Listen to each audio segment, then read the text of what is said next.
One rainy night, a struggling waitress serves a quiet customer at her near-empty diner, unaware that her small act of kindness will spark a chain of events that will destroy her livelihood and ignite a journey toward a wrestling ring under stadium lights. The storm came down in sheets, the kind that turned windshields to frosted glass and made the old neon lights of Benny's diner shimmer like ghosts. Inside, it was just her, Callie Reyes, and the ticking wall clock that hadn't worked since January. The smell of burnt coffee clung to her like a second skin, and her sneakers squished with every tired step over the scuffed black and white linoleum floor. It was nearly midnight, her second shift of the day. Double shifts were normal now. Rent didn't wait, and neither did her grandfather's medical bills, not even after he passed last fall. She wore his worn-out dog tag under her uniform, hidden beneath layers of sweat and diner grease. He'd been the one to introduce her to wrestling when she was 5. Old VHS tapes of Macho Man and Bret Hart. She used to wrestle couch cushions until she bruised. Now she was 26 and sparring with self-doubt, chasing a dream that didn't want to be caught. The bell over the door jingled softly, barely audible over the hammering rain. She glanced up, wiping a streak of syrup from her forearm with a rag that smelled vaguely of bleach. A tall man stepped in, dripping water onto the floor. Black hoodie, ball cap low over his eyes. Even soaked to the bone, he moved with that unmistakable walk, shoulders like stone columns, steps heavy with earned gravity. Her breath caught. Recognition flickered, The Rock, Dwayne Johnson. He moved like a myth, but looked tired, worn, like the rain had softened the edges of his legend. Callie's mind buzzed. She should say something. Ask for a photo. But something about the slump in his posture said, don't, so she didn't. Instead, she grabbed a menu, forced a neutral smile, and approached his booth like he was just any other stranger running from the storm. You want coffee? She asked. He looked up, met her eyes. Something in his expression shifted. Surprised, maybe. Or maybe relieved. Yeah, he said after a beat. His voice was quieter than she expected. Black. She nodded and turned. No fuss, no squeal. Just coffee. She felt his eyes follow her as she poured the cup. Not in a creepy way, more like he was studying her, reading her silence. She brought it over, placed it gently in front of him, and set the menu beside it. Appreciate it, he said. She gave him a small nod and walked back behind the counter, heart pounding like she'd just gone 3 rounds in the ring. They didn't speak much at first. He ordered a burger and fries, ate slowly, drank 2 cups of coffee. The diner emptied. The rain didn't let up. Eventually, as she wiped the counter for the 5th time, he broke the silence. You always this quiet? He asked, not unkindly. Callie looked up, caught a ghost of a smile on his face. You always this famous? She replied. He chuckled. A real one. Touché. She stepped out from behind the counter, leaning against it, arms crossed. So what brings the great one to Benny's diner in the middle of a storm? He raised a brow. Ah, so you do know who I am? She shrugged. Took me a while. The hat's a good disguise. I try. He paused, then nodded toward her. You a wrestling fan? Was, she said. Now I'm a waitress with a heavy bag in my living room and a YouTube playlist titled How Not to Break Your Neck on a Moonsault. That got a real laugh out of him. They talked more after that. Nothing dramatic. No rags to riches moment. Just 2 people in a quiet diner sharing stories while the world outside drowned in rain. He told her about sneaking into gyms in his early days. She told him about trying out for local promotions and being told she was too small, too green, too broke. There was a beat of silence after that. Then she saw his hand move to his back pocket. He froze. Shit, he muttered under his breath. She blinked. What? He looked up, apologetic, embarrassed. I left my wallet. Must have dropped it in the car or, hell, maybe back at the hotel. I'm so sorry." She looked at him. The Rock, WWE royalty, multimillionaire, staring at a check he couldn't pay, and then, without a word, she stepped forward, plucked the check from the table and walked it back to the register. She pulled a crumpled 20 and 2 5s from her apron and slid them into the till. "No fuss." He stood up. "Hey, I can come back, or get someone to—" "It's on me," she said, not looking up. He frowned. "You sure?" She nodded. "Just a good deed." Their eyes met. Something unspoken passed between them. Gratitude, curiosity, respect. Then he left, disappearing back into the storm.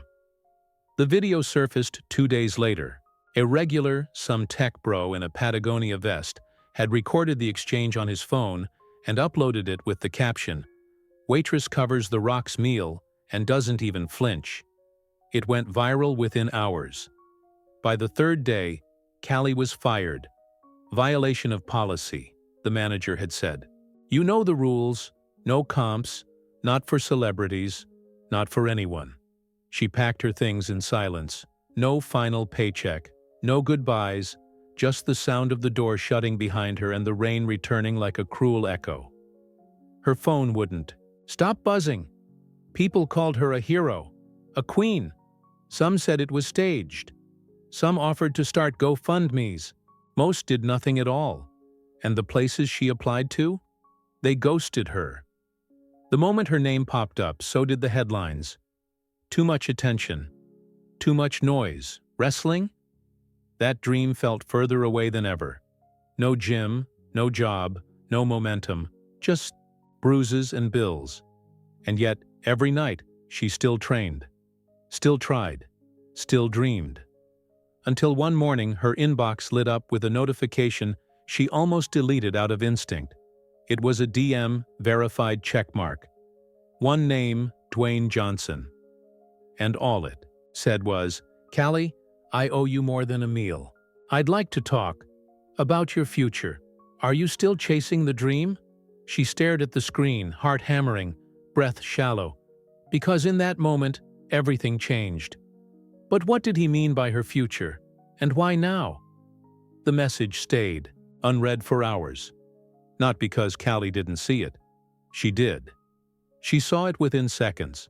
Saw the notification, saw the name, saw the words, but her thumb hovered above it like it might burn her skin. Like opening it would make it disappear. Some sick trick of the algorithm. She paced the cramped apartment, heart racing. The DM pulsed like a heartbeat in her phone. Her mattress was still on the floor. A thrift store shelf held her growing pile of rejection letters, and a stack of unpaid electric bills sat under the chipped coffee mug she hadn't washed in 3 days. Outside, the sky was pink with sunrise, but her living room was dark, shades drawn, a single bulb humming overhead. "What the hell does he mean, my future?" She said it aloud, to no one. Just to fill the space. She hadn't told anyone about what happened that night. Not really. Her best friend, Nyla, had seen the viral post and texted something like, "OMG," or famous LMIO, but Callie had brushed it off with a joke and a shrug. Because what was there to say? She did something kind. It cost her everything. Now The Rock was in her DMs. And the quiet voice she tried to bury, the one that sometimes whispered that she'd never make it out of this life, never break into the business, never be enough, was screaming again. She took a deep breath and tapped the message. "Callie, I owe you more than a meal. I'd like to talk about your future. Are you still chasing the dream?" She read it 3 times. Still chasing the dream. Still chasing the dream. Hell yes, she was. Her fingers trembled as she typed her response. Still chasing. Always have been. She hit send before she could overthink it. Not 30 seconds later, the typing bubble appeared, then vanished, then returned. "Good, let's talk." They spoke that evening. No agents, no managers. Just a call. She sat on the edge of her mattress, the cracked screen of her phone pressed to her ear. Her laptop balanced on a cardboard box beside her, the only light in the room flickering from the dusty ceiling fan. His voice came through low and steady. No pretense, no hype. He spoke like a man used to being surrounded by noise but craving clarity. "I meant what I said," he told her. "You reminded me of me, back when I was broke, sleeping on a mattress in a bug-infested apartment in Tampa, one shot away from quitting." She laughed. "You think I've got that in me?" "You?" He paused. "I think you've got something different. Not just heart. Grace. When most people would have seen an opportunity to show off, you stayed. Grounded. That's rare." Callie went quiet. The compliment warmed her and unsettled her all at once. "I've been thinking," he continued. "What if I help? Not just a one-time boost. I mean real investment, training, connections, guidance. You've got the hunger? What you need now is direction." Her throat went dry. "You're serious?" "Dead serious." "But why? I'm nobody. I'm not marketable. I'm not flashy. I've had more doors slammed than opened. I don't even have a gym anymore." "Let me worry about the doors," he said. "You worry about walking through them when they open." By the end of the call, he'd arranged to fly her to a private training facility in Atlanta. Not some flashy resort gym. This one was underground, off the map, used by a handful of elite wrestlers prepping for comeback tours or nursing injuries away from the spotlight. "You won't be pampered," he warned. "This isn't PR, it's grind work." "I wouldn't expect anything else," she said, pulse quickening. And just like that, the next chapter began. Atlanta hit her like a punch to the gut, not the city, the gym. It was carved into the back of a warehouse, hidden behind an auto shop and a vape store. No signage. Just a keypad on a metal door, and the smell of sweat and chalk leaking into the parking lot. Inside it was raw. No mirrors, no frills. Just one full-sized ring, crash mats, climbing ropes, a squat rack, and the ever-present sound of bodies hitting canvas. The head coach was a woman named Mara Raines, tall, lean, built like a coiled spring. A former pro turned behind-the-scenes force. She'd trained title holders, comeback legends, and underground prodigies. She also didn't smile much. When Callie introduced herself, Mara didn't shake her hand. "You're the waitress," she said bluntly. "The Rock's charity case," Callie bristled. "I'm here to train." "Good. Then I won't have to go easy on you." That was day one. They trained for hours each day. Mara pushed hard, harder than anyone had ever pushed Callie. She studied Callie's footwork like it was a crime scene, corrected her posture with the sharp edge of her voice. Again, sloppy. "You want the world to take you seriously. Move like you belong here." Callie gritted her teeth, took the hits, kept coming back. Every bruise became a badge, every blister, a promise. But some days, she faltered. Her knee buckled, her breath shortened. Doubt crept in like smoke under a door. "You okay?" Mara asked one night after Callie missed her cue on a leap. Callie hesitated. "I'm fine." "You're lying." "I'm tired." Mara crossed her arms. "Tired means you're growing. Fear means you're scared to succeed." Callie stared at her. "You think I'm scared of succeeding? I think you've been told no so many times. You don't know how to say yes to yourself." That silence between them stretched taut. Callie didn't sleep that night. Not well. Not deeply. She lay awake thinking about every tryout that ended, with a fake smile and a door in her face. Every coworker who said she'd grow out of the wrestling phase. Every man who called her sweetheart in the ring before tossing her like garbage. Was she afraid? Of failing? Yes. But maybe, just maybe, she was also afraid of what would happen if she finally made it.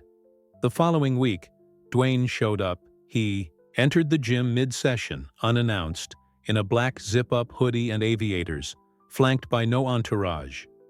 Just presence. Everyone froze. Callie froze.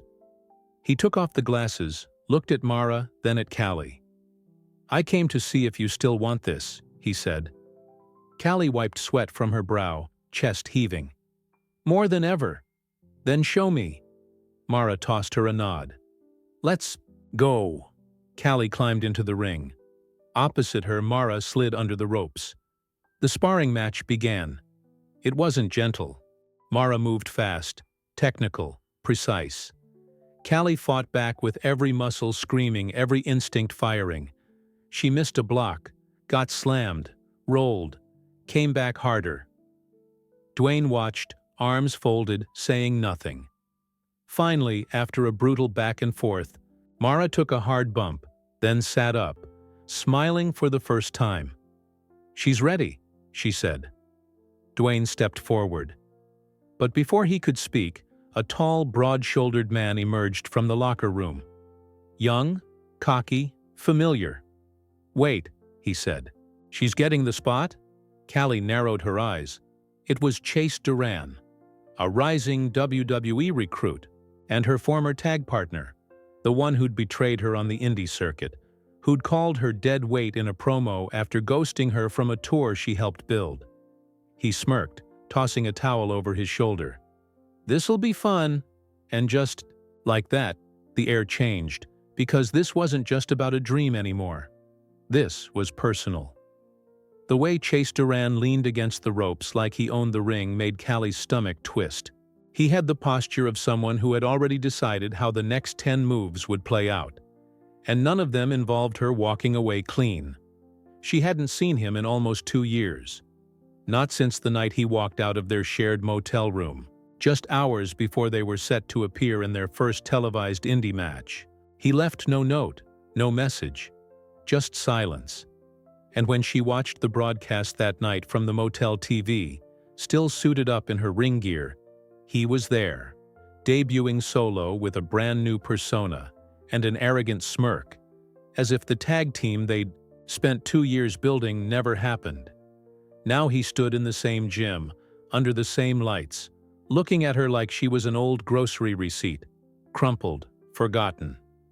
Chase tilted his head, scanning her. "Didn't expect to see you here, Reyes." Callie's body stayed perfectly still, but her hands clenched the ropes so tight her knuckles went pale. "Trust me, I'm just as surprised to see you still standing after all the bridges you lit on fire." Dwayne looked between them with a furrowed brow. "You two know each other?" Chase laughed, light and dismissive. "We ran the same circuit for a while, small time. I outgrew it." Callie's jaw tightened. "You abandoned it. Big difference." Chase rolled his shoulders and grinned at Dwayne. "Guess we both upgraded. Only one of us earned it." The air thickened. Dwayne stepped forward, calm but unmistakably firm. "This isn't a high school reunion. You both have something to prove, but you're not proving it with your mouths. You do it in the ring." Mara nodded. "We've got a showcase match in 2 weeks. Invite only. Eyes from corporate will be watching. 2 slots left. I'll decide who gets them based on what I see." She looked to Dwayne for confirmation. He gave a slow nod. "This is your shot," Mara said to both of them. "Don't blow it." Later that night, the locker room was nearly empty. The overhead lights buzzed faintly, casting long shadows across the tile. Callie sat on a bench, unwrapping her wrists. The ache in her body was deep and familiar, but tonight it carried an edge. A shadow passed behind her. She didn't look. She already knew. "What do you want, Chase?" He leaned against the row of lockers, casual. "To talk." She didn't reply. The silence between them stretched, tight and suffocating. "You're still mad," he said, as if that were surprising. Callie looked up at him, slow and deliberate. "You ghosted me the night of our biggest break. You walked into that match like I didn't exist. I did what I had to do." "No. You did what was easy for you. You didn't even have the guts to tell me face to face." Chase exhaled, rubbing the back of his neck. For a second he looked like he might drop the mask, but then it was back, cool, cocky, untouchable. "Look," he said, "this business chews people up. You were good, Callie, still are, but you don't have the look or the angle. You're a side story. People like you don't make it past development. I saw the writing on the wall. And what? You thought you'd be the one exception?" His gaze sharpened. "I am the exception." Callie stood slowly, stepping in close. "You left me behind because you thought I'd weigh you down. But here's the thing, Chase. I've been through hell since you bailed. And I'm still here. And I earned my way into this gym, this opportunity, without stabbing anyone in the back." For a moment Chase's face cracked. Just a flicker of something real, something guilty. Then it was gone. He stepped back, his voice cold. "Don't confuse charity with validation. The Rock took pity on you. That's not the same as being chosen." Callie didn't flinch. "Maybe. But pity didn't pay for my training. I did. With every bruise, every loss, every rejection. You didn't break me, Chase. You freed me." His eyes narrowed, and then he walked out, silent. The next 2 weeks were brutal. Mara put them through hell. Conditioning drills, technical sequences, sparring matches so intense they left the canvas slick with sweat and rage. Callie trained, like a woman possessed. She didn't talk much, didn't scroll.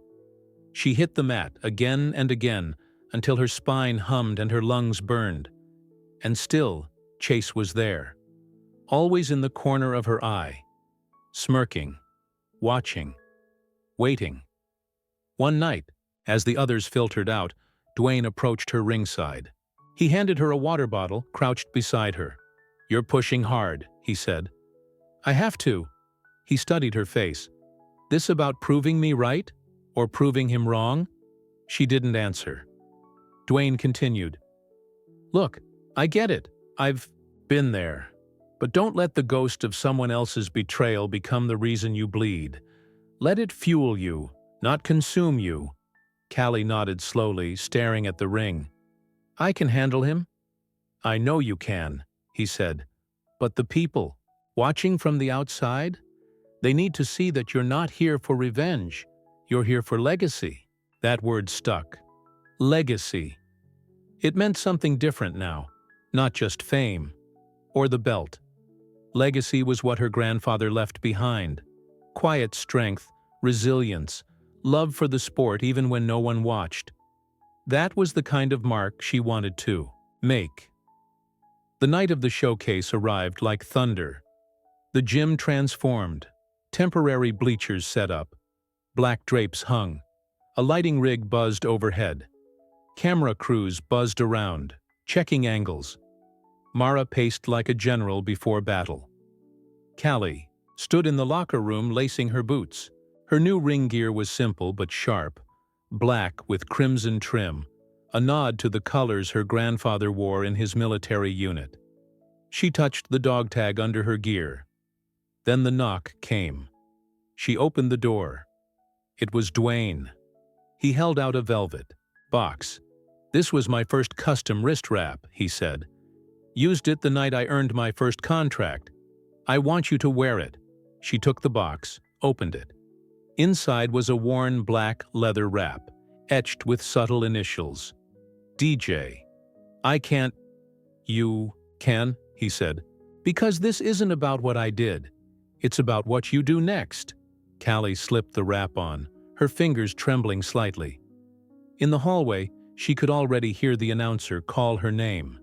She stepped out into the corridor, the roar of a small crowd swelling. But before she could reach the curtain, Mara stopped her. "You're closing the show," she said. "What?" Mara's eyes flicked toward the monitor where the lineup was displayed. "Main event. One-on-one. You and Chase." Callie's heart pounded in her throat. A grudge match, a showcase, a proving ground. Everything she'd been building toward led here. She took one last breath and stepped toward the curtain. the crowd's energy buzzing like electricity under her skin. And just before she stepped through, Chase turned to her, backstage, and whispered, "Hope you're ready to fall all over again." She didn't reply, because this time, she wasn't falling. She was about to rise. The lights hit like a flashbang. Callie stepped into the glow, her boots striking the ramp with the echo of a war drum. The energy hit her in waves, 100 people packed into the converted warehouse, their voices bouncing off concrete and steel. It wasn't a stadium, not yet, but tonight it felt like one. She could feel them watching, the scouts, the trainers, the gatekeepers with pens in hand and contracts waiting. And among them, near the back, was Dwayne. Arms folded, silent, still, watching like a hawk. Her heart thundered beneath her chest plate as she made her way down the aisle. Her gear hugged her tightly, new, unfamiliar, yet it felt like armor, black and crimson. Her grandfather's colors. She slid into the ring and stood center, the house lights dimming as her name was called. Introducing first, weighing in at 138 pounds, Callie Reyes. She didn't smile, didn't wave. She let the silence ride for a beat too long, then raised her fist, slow, deliberate. The crowd responded with scattered cheers, murmurs, a buzz of curiosity. Some had heard her story, most hadn't, but that didn't matter. The next pop was louder. Chase's music hit like thunder, bass-heavy, arrogant, electric. The kind of entrance, theme made to steal spotlights. He emerged from the back in custom gear, gold accents gleaming under the lights. His expression was pure smirk, like the ring was his throne, and tonight was just another coronation. The crowd knew him. The scouts knew him. They'd been tracking his rise for months. He didn't acknowledge Callie at first, not until he climbed the steps and ducked through the ropes. Then, finally, their eyes locked. She didn't blink.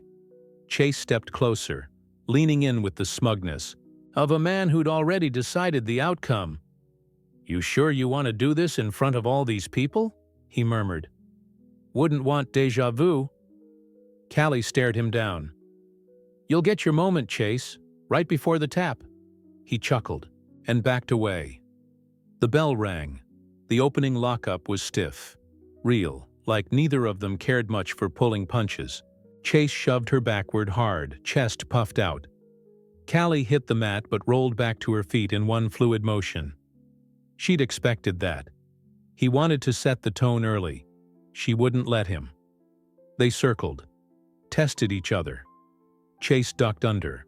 Her attempt at a clothesline and hit the ropes came back with a shoulder tackle that staggered her, but didn't take her down. She absorbed the hit and bounced back with a spinning heel kick that caught him clean across the jaw. The crowd gasped. He stumbled, more from surprise than pain. Callie pressed the advantage. Quick, precise strikes that landed with loud, satisfying slaps against his chest and thigh. Then a snap suplex. She floated over, went for the pin. One kick out. Too early, but it didn't matter. She wasn't trying to win with a roll-up. She was making a statement. They reset. Chase looked annoyed now, the smirk slipping into a scowl. "You've been training," he muttered as they circled again. "No thanks to you," she said, eyes locked on him. This time he came in faster, caught her with a knee to the gut, then lifted her into a backbreaker that echoed through the gym. She winced, rolling onto her side as pain radiated through her spine. Chase stalked her, loud, deliberate stomps to her ribs, a boot to the shoulder. He dropped an elbow, then pulled her to her feet by the hair.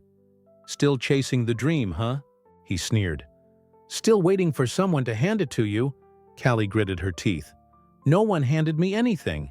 She shoved him hard, and he staggered back, just long enough for her to launch off the ropes and hit a flying forearm that knocked him to the mat. The crowd erupted again, louder now. The buzz was growing. She could feel the shift, the momentum, the eyes watching. And then, a sharp pain behind her knee. Chase had clipped it, low and fast. She buckled hard. He didn't hesitate. He locked in a knee bar, yanking viciously as her face twisted in agony. The referee dropped beside her, checking for the tap. Callie bit her lip hard enough to taste blood. Not like this. She dug her elbows into the mat, dragging herself an inch toward the rope. Then another. Every movement was fire, but she kept crawling. Her fingers stretched out, grazed the bottom rope, and Chase released just before the ref forced a break. He stood, arms raised, soaking in the moment like he'd already won. Callie clutched her knee, her breath ragged, but her eyes stayed clear. She was hurting. Bad. But she wasn't done. From the corner of her eye, she saw him glance at the scouts, saw the flex of his jaw. He wasn't just here to win. He was here to bury her. She pulled herself upright as he approached. He leaned in close again. "You know they're here for me. They always were." She met his gaze, fire burning behind the pain. "Then let them see." In one sudden move, she hooked his head and hit a desperation DDT that spiked him onto the canvas. The crowd exploded, both of them down, both struggling to get up. The ref started the count. 1, 2. Callie rolled to her side, clawed at the ropes. 3, 4. Chase was on his knees, dazed. 5, 6. Callie pulled herself up. 7. They locked. Eyes again, standing. The crowd was on its feet. Chase swung wild. She ducked, hit the ropes, came back with a flying knee to the chin. He went down hard. She climbed to the top rope, despite the screaming in her leg. Balanced, briefly, then leapt. The moonsault was tight. Clean. She landed flush, hooked the leg. The ref dropped. 1, 2. Sudden. Reversal. Chase rolled her into a crucifix pin. 1, 2. Kick out. Barely. They rolled apart again, both panting, both ragged. But Callie rose first, and this time, she didn't wait. She hauled him up, set up the finisher Mara had drilled into her. For weeks, a modified fisherman driver. He wriggled, trying to counter. Too late. She hit it, slammed him hard. The crowd lost it. Cover. 1, 2, 3. The bell rang. She sat there, panting, stunned. The ref lifted her arm. Callie Reyes had won. She looked out into the crowd, searching. Dwayne stood at the back, arms still folded. But now, he smiled. She rolled to her knees, emotion swelling in her chest heaving with disbelief, with pain, with triumph. Then she looked up. Chase was already sliding out of the ring, jaw clenched, eyes dark, retreating without a word. He didn't wait for a handshake. Didn't look back, but she wasn't chasing him anymore. She was chasing legacy, and for the first time, it was chasing her back. Later, backstage, the scouts approached, names, cards, praise. Callie shook every hand, thanked every person. It was a blur. She turned to Dwayne. "Well?" she asked, voice still trembling. He looked at her for a long beat. "You earned that," he said. "No one can take it from you now." But before she could answer, Mara stepped forward, her expression unreadable. "There's something you need to know," she said quietly. "About the showcase. About what's next." Callie frowned. "What do you mean?" Mara exchanged a glance with Dwayne, and then she said it. "Chase wasn't the only one scouting you. There's someone else, someone who wants to meet with you. Tonight." Callie's pulse spiked. "Who?" But Mara didn't answer. She just pointed. And across the room, emerging from the shadows, was a figure Callie recognized instantly. WE executive, former wrestler, kingmaker, Triple H, and he was walking straight toward her. Callie froze. It was like watching a legend step out of a dream and into her reality. Only there was no fanfare, no theme music, just the sound of boots against concrete and the thrum of blood rushing in her ears. Triple H, Paul Levesque, the game. the cerebral assassin. The man who helped build the modern WWE from the inside out. Now cutting across the backstage area with laser focus, his eyes locked on hers like this entire event had existed for no reason but this moment. "Callie Reyes," he said when he reached her. Up close, his presence was even heavier. Not just physical, though he still moved like a man carved from granite, but commanding. Like gravity bent toward him. "Yes, sir," she said before she could stop herself, stiffening instinctively. His lip twitched with a faint smirk. "Relax. I'm not here to make you do push-ups." Dwayne appeared quietly at her side, nodding once in acknowledgement. "She's everything you said," Triple H said to him, eyes not leaving Callie. "More, actually." Dwayne didn't smile, but his voice held weight. "She's not built for flash. She's built to last." Callie stayed quiet, unsure if she should speak or just listen. Her mind spun. Her knee still ached from the match. Sweat still clung to her temples. She felt like she was floating outside of herself. "Come on," Triple H said. "Let's talk somewhere quieter." They moved into a side office, small, windowless, a folding table in the center and 2 chairs. Nothing fancy. Just business. Callie sat stiffly across from him. Dwayne stood by the door, arms crossed. Triple H leaned back in his chair, fingers steepled. "I've been watching your name float around for a while now," he said. "Your tapes made it into the pipeline a few times. A lot of potential, raw grit, good instincts. But something always blocked the signal." She nodded. "Because I'm not marketable." His brow rose slightly. "Is that what people told you?" "Enough that I started to believe it." He leaned forward, folding his arms on the table. They were wrong. The words hit harder than she expected. Simple, direct, true. "But that's not why I'm here," he continued. "WWE's entering a new era. We're rebuilding the women's division. Less glam, more grit. We're looking for the next generation of workers, athletes who can go, not just talk. You showed us tonight you can do both." Her chest tightened. "I'm offering you a developmental contract," he said. "Performance center. 6 months of training, promotion, grooming. If that goes well, main roster consideration. We fast-track people when they prove they belong." It was everything she had wanted, everything she had worked for. But then he added, almost casually, "There's one condition." Callie felt the air shift. Triple H's gaze sharpened. "We want to pair you with Chase." A cold weight dropped into her stomach. "What?" He leaned back again. "We saw the story play out in that ring, the history, the animosity, the chemistry. It's compelling. You're both strong solo, but together, you could be explosive.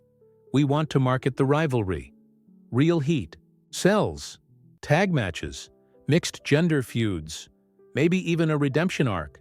She blinked, her jaw tightening. "You want me to work with the guy who betrayed me?"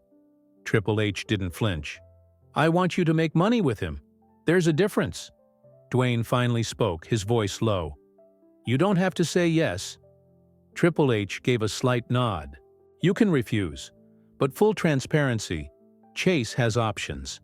His spot's not tied to yours. Yours could be tied to his. That's how the politics play." Callie stared at the wall behind them. Somewhere in the next room, the ring was being torn down. Her muscles still ached from every slam she took, every time she got up when she wasn't supposed to. She clenched her fists in her lap. "If I say no, what happens?" "Nothing for now," Triple H said. "We keep eyes on you. Maybe there's another route. But the window shrinks. The business moves fast. Heat fades. Attention shifts." She could feel Dwayne watching her. His silence spoke volumes. Triple H stood. The conversation was done. "Think about it," he said. "We'll give you 24 hours. He left without waiting for a response. Dwayne lingered. Callie exhaled. "What would you do?" He took a while to answer. I'd ask myself what matters more, making peace with the past, or owning it. She nodded, slow. Feels like a trap. It always does when the doors open. Then he left too, giving her the space she didn't realize she needed. She didn't sleep that night. Instead, she sat in the hallway outside, the gym, knees pulled to her chest, wrapped in a hoodie that still smelled faintly like antiseptic and vinyl. The silence was louder than anything. Was this it? A chance to rise? On someone else's terms? Was that how all dreams worked? A little compromise, a little discomfort, a little swallowing of your pride? Her phone buzzed. It was Nyla. Wiley. Saw your match. You were insane. Like, actually amazing. Callie. Thanks. NYLA. I heard about the offer. You okay, Callie? I don't know. A pause. Then NYLA. Do it your way. Whatever that means. Just make sure it's your way. Callie stared at that message for a long time. By morning, she made her choice. The sun rose soft and golden, casting long shadows across the lot behind the gym. Dwayne was already outside when she stepped through the back door. He was on the phone, but when he saw her, he held up a finger and finished. Quickly, she didn't wait for him to ask. I'll do it, she said. But I'm not chasing his story. I'm writing mine. He nodded, quiet pride on his face. That's what I hoped you'd say. Then he pulled a folded contract from his jacket and handed it to her. Callie looked down at the WWE logo on the top of the page. It was real now, but before she could take a breath, Chase walked into the lot, sipping a protein shake, sunglasses on despite the dim sky. He smirked when he saw her. So, we're partners now? She didn't smile. No, she said. We're fire and gasoline, and I'm not here to make peace. Chase took a slow sip. Just try not to cry when you're riding my coattails. Dwayne stepped between them before she could lunge. Save it for the ring, he said, calm but firm. Because if either of you self-destructs now, nobody wins. Callie backed away, but not before locking eyes with Chase. Let him know. This wasn't forgiveness. This was unfinished business, repackaged and televised. Later, when she finally had a moment to herself, Callie sat in front of the mirror, gear, bag at her feet, contract folded in her lap. She touched the dog tag around her neck, whispered something to her grandfather she couldn't quite say out loud. She had a place now, but it wasn't a finish line. It was a ring, a stage, a war zone, and the real fight was just beginning. The next chapter of her life didn't open with confetti or fireworks. It opened with a clipboard, a waiver, and the sterile, weighty silence of the WWE Performance Center. Callie stood just inside the main training bay, the walls lined with posters of champions past and present. Some she idolized, others she'd watched from second-row bleachers with her grandfather as a child. Now they loomed like reminders, not of what she'd accomplished, but of how far there was still to climb. The building smelled like rubber and resolve, chalk dust, sweat, nervous adrenaline. The unmistakable thud of bodies hitting canvas echoed across the space like a heartbeat. Callie adjusted the strap of her duffel bag and took her first step onto the mat-covered floor. This wasn't just another gym. This was the proving ground. Inside the ring, 2 trainees were running sequences under the sharp eye of head trainer Matt Kincaid, a former legend turned coach with a body like an oak tree and a face permanently set in, "Don't waste my time." He didn't even glance at her, just barked instructions and watched the wrestlers with the quiet intensity of a hunter. To her left, a group of current developmental talents milled around, some stretching, others gossiping under their breath. She felt the glances before she saw them. They knew who she was, not for her work, for the story, the viral video, the act of kindness, The Rock's hand-picked project, charity case. She kept walking. Her name was already a narrative. That was the danger of exposure. It made you a symbol before it made you a person. New girl walks like she's already booked for WrestleMania, someone muttered behind her. She didn't turn, didn't need to know who said it. The real threats didn't announce themselves with whispers. They waited for the bell. Orientation was brief and brutal. "Forget everything you think you know," Kincaid said, pacing the floor with arms crossed. "You're here because someone thought you might have potential. You stay here by proving them right, or proving me wrong." He stopped in front of Callie, towered over her. "You Callie Reyes?" She nodded once. He studied her. Hard. Like a slab of marble he wasn't sure could be shaped. "You've got heat on you," he said. "Not all of it good." "I'm not here to be liked," she replied. A ghost of a grin tugged at his lips. "Good. Because you're not." The weeks that followed were the hardest of her life. Each morning started at 5 a.m., warm-ups that pushed her lungs to the brink. Then drills, dozens, hundreds, executed until muscle memory took over and pride was peeled away. Every misstep was called out, every mistake magnified. The ring became her second home and her greatest enemy. And Chase, he thrived. Effortless charisma, clean lines, athletic, polished. He gave the trainers everything they wanted and made sure everyone saw it. Smiles in public, poison in private. Their partnership existed mostly on paper.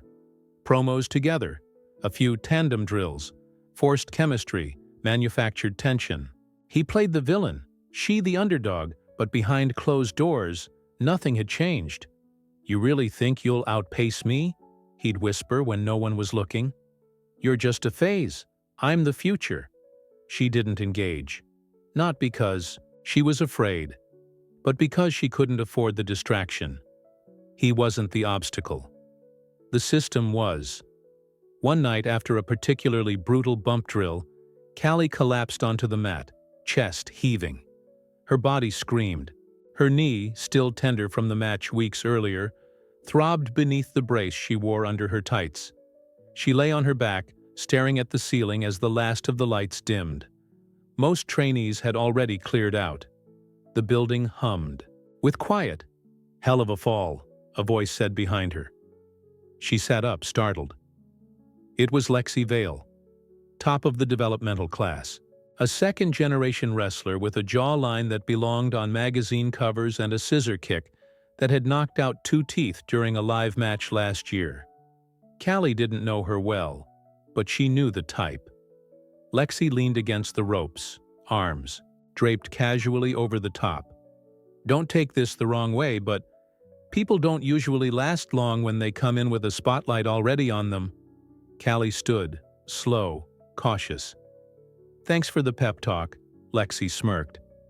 "It's not a threat. It's the truth. The moment you trip, they'll gut you. Chase already put a target on your back. I can handle Chase. I'm not talking about him. I'm talking about the machine." She stepped forward, voice low. "This place builds you up just fast enough to monetize your fall. So you better figure out quick. Are you here to be a product or a problem?" Then she was gone. The words lingered. Product or problem? A few days later, they were called into the studio. It was a segment shoot, test promos, trial camera work, chemistry building, marketing footage. Chase stood beside her in the ring unders, the lights, arms folded, grinning like he'd already won an Oscar. Callie waited for her cue. The director called action. Chase launched into his promo, cocky, sharp, cutting. He painted himself as the future, a predator, the king of a kingdom Callie barely deserved to enter. Then he turned toward her with that fake grin, teeth bared like a knife. "She's a feel-good story," he said. "But stories don't win titles. They get passed over for the sequel." The room laughed. Her turn. Callie stared into the camera. She thought about her grandfather, about Benny's diner, about the cracked mug, the unpaid bills, the late-night moonsaults onto her mattress. She thought about every moment of humiliation, every whisper that called her small, green, or forgettable. Then she spoke, voice steady. "I didn't come here to be a chapter in his story," she said. "I came here to write my own. So remember this moment, because it's the last time anyone sees me as just a waitress." The room went still. Chase's smile faltered. "Cut." The director leaned in behind the camera, whispering to someone. She heard the words, "She's got something." Later that week, Mara visited her in secret. The gym was empty, the air cool. They sat across from each other in the trainer's office. "You're making waves," Mara said. "I can feel the undertow," Callie replied. Mara didn't smile. "You're being considered for a main roster call-up. Not tomorrow, not next week. But the conversation started." Callie blinked. "That fast?" "You're not the product they expected," Mara said. "That makes you dangerous. Be smart." Callie's heart pounded. This was happening. But before she could process it, Mara added, "There's just one problem." She turned her tablet toward Callie. On the screen was footage. Grainy, backstage. Chase, leaning against a wall, whispering to two agents, laughing, a folder under his arm. The audio was muffled, but not the body language. Callie leaned in. Mara's voice was low. "He's trying to pitch a story rewrite. A call-up for just him. Solo arc. You left behind. You become the emotional backstory. A tragedy that fuels his rise." Callie stared at the screen. The betrayal stung, but it didn't surprise her. What surprised her was the surge of cold clarity that followed. "Let him," she said. Mara raised a brow.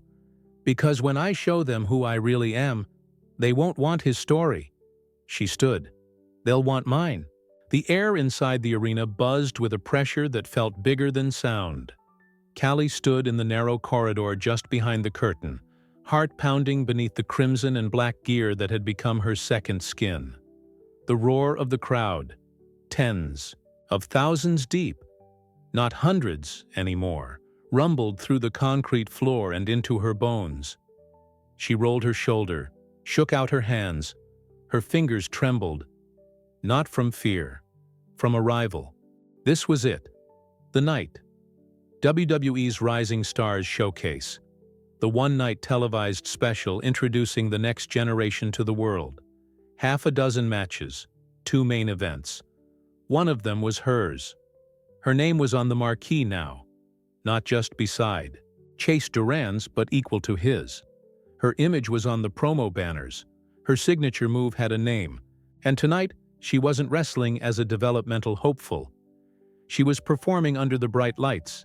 National broadcast, global audience, and no one could call it a fluke. No one could say she didn't belong. "You ready?" came a voice behind her. She turned. Dwayne stood there in a simple black suit, no cameras, no entourage. Just him. He hadn't left her side, not really. Always checking in, always watching. Callie gave a small smile. "As I'll ever be." He nodded, arms crossed. "I've seen a lot of people step out there thinking they had to be someone else. You don't. You walk through that curtain as you, and they'll follow." Callie exhaled slowly, centering herself. "Thanks," she said. "For what?" He asked. "For seeing me when I was invisible." He didn't smile, but his eyes softened. "You were never invisible. The world just hadn't opened its eyes yet." Then, with a final nod, he stepped back into the shadows. The lights dimmed, her music hit. She walked out, not to polite applause, but to a wave of energy that nearly knocked her off her feet. The screen behind her blazed with her name, Callie Reyes. The fans knew. The world knew. She wasn't a side story anymore. The ring felt different now. Bigger, somehow, even though the dimensions hadn't changed. She stood in the corner as the announcer's voice thundered. Introducing first, weighing in at 138 pounds, the woman who proved that quiet strength makes the loudest impact, Callie Reyes. And then, And her opponent, the prodigy, Chase Duran. The crowd's reaction was mixed. Cheers, boos, mostly noise. Callie kept her focus forward. Chase strutted to the ring like he always had, all bravado and bright lights. He wore new gear, gold and electric blue, his logo emblazoned across the chest. He entered the ring with a spin, posed on the turnbuckle, and winked in her direction. But she didn't flinch. She just waited. The ref checked both of them, signaled to the timekeeper, and called for the bell. The match started like any other. Collar and elbow tie-up. Standard. Chase tried to overpower her early, push her into the ropes, assert dominance. She let him, for a second. Then countered, dropping low, spinning out, and snapping off an arm drag that sent him skidding. The crowd popped. He smirked, rolled to his feet. "You've been practicing," he muttered. "No," she said. "I've been evolving." They locked up again, faster this time. He went for a backbreaker, but she twisted mid-air, landing on her feet, then spun with a back elbow that cracked across his jaw. More cheers. The pace quickened. High-impact exchanges, chain wrestling, aerial counters. Callie hit a diving crossbody. Chase returned with a spinning power slam. Every near fall drew louder reactions. The chemistry that had once made them partners now made them explosive, but underneath it all, Callie felt it. She was controlling the story now, not just in the ring, but in the eyes of the audience. Every time she rose, they rose with her. Every time she hit hard, they gasped with her. They weren't watching Chase Duran and a charity project. They were watching Callie Reyes. Late in the match, the pace slowed. Both were down, sweat pooling under their backs. The ref hovered. The crowd stomped in rhythm, willing them up. Chase spoke, breathless. "You could have taken the easy road." Callie coughed, pushing up on her elbows. "You mean yours?" "I mean the one where you ride my heat. Take the sympathy angle, fade out after the t-shirts sell." She stood, staggered. "You still don't get it." He rose, slower now, his chest rising and falling. "I didn't survive for pity," she said. "I survived for this. For every person who never got the spotlight. For everyone who worked 3 jobs and still laced up their boots. For my grandfather. For that girl scraping gum off diner tables, dreaming of ropes and lights." Chase swung, wild. Callie ducked, caught him in the gut, hooked the arms, lifted. Her finisher landed clean, crimson legacy. The crowd erupted. She covered. 1, 2, 3. The bell rang. She sat back on her knees, overcome. Not with surprise, with release. The referee lifted her arm. The lights blazed. The crowd was deafening. She looked around, heart beating out of rhythm. Cameras flashed. The noise faded in her ears as everything slowed. Then Chase stood. He stared at her, eyes unreadable. And for the first time, he offered a hand. Callie stared at it. The crowd watched in silence. Then she stood, slow, and instead of taking it, she nodded, acknowledgement, not forgiveness. He left the ring first, and she stayed. Backstage, she was met with chaos, trainers, executives, media. Praise came in every direction, but she moved through it like she was floating. At the end of the hallway, Triple H waited. Arms crossed, she stopped in front of him. He looked her over. "You made your mark." Callie swallowed hard. "Was it enough?" He gave her the smallest smile. "You're not just in the conversation now, you are the conversation." Then he stepped aside, revealing the entrance to the press stage. "Time to speak," he said. The award ceremony happened 2 nights later. It was a charity gala streamed globally, honoring WWE's outreach and community heroes. Callie hadn't expected to be invited. She definitely hadn't expected to speak. But the email came. From corporate. "We'd like you to share your story. A real one. 5 minutes on stage. Your voice. Your way. She stood backstage in a fitted suit, dog tag still tucked beneath the lapel. Dwayne was beside her, silent. Proud. You nervous? He asked. She looked down at her hands. No, she said. I'm ready. Her name was called. She walked out, not to cheers this time but to silence. The respectful kind. The kind that says, we're listening. She stood behind the mic, cleared her throat, and began. I was never supposed to be here. Not on this stage, not in that ring. I was supposed to serve tables, work doubles, let the dream die slow like most of us do. But one night, a man forgot his wallet. Laughter. Soft. Warm. And I covered his bill. Not because I knew who he was, but because that's who my grandfather raised me to be. Kind, quiet, relentless. Her voice. Caught. She let it. I lost my job. I lost my footing. But I never let go of the dream. And that dream became a fight. A real one. With pain, and rejection, and doubt. She looked across the room, locked eyes with Dwayne. But kindness, that one quiet moment, sparked something, louder than I could have imagined. It reminded me that wrestling isn't just about spotlight. It's about connection. It's about rising when no one sees you fall, and lifting others when you can. She touched the dog tag. I dedicate this moment to my grandfather, who first showed me the magic in the ring. And to everyone out there still grinding in the shadows, still dreaming, still fighting. She stepped back, and the room stood. Later, outside under the stars, Dwayne joined her on the balcony. That was beautiful, he said. She didn't reply at first, then, feels like I'm just getting started. He looked at her with pride. You are. And under those lights, Callie Reyes finally understood. She hadn't been discovered. She had arrived, not by accident, but by every choice, every bruise, every moment she refused to give up. She was no longer the girl in the diner. She was the name on the marquee, the face in the lights, the legacy in the making. And this was just the beginning.